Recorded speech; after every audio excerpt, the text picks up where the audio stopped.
In news today, it looks like Andreessen Horowitz is going to be starting their own cryptocurrency fund. They're going to be having, from what the rumors and the news sound like, about $1 billion under management for a fund that's going to simultaneously invest in cryptocurrency and also invest in cryptocurrency startups.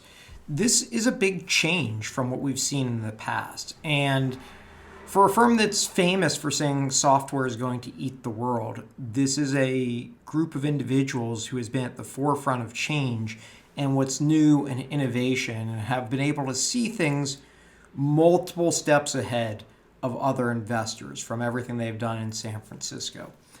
What I think is going to end up being really interesting is the mass adoption in cryptocurrency.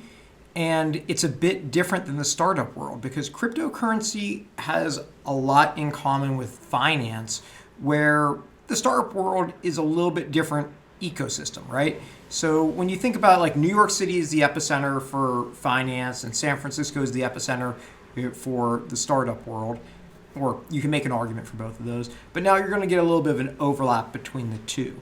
To me, this is incredibly bullish.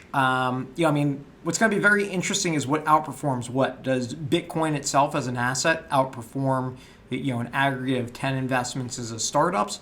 I think this is going to be very interesting to watch. But overall, I think this is incredibly big news.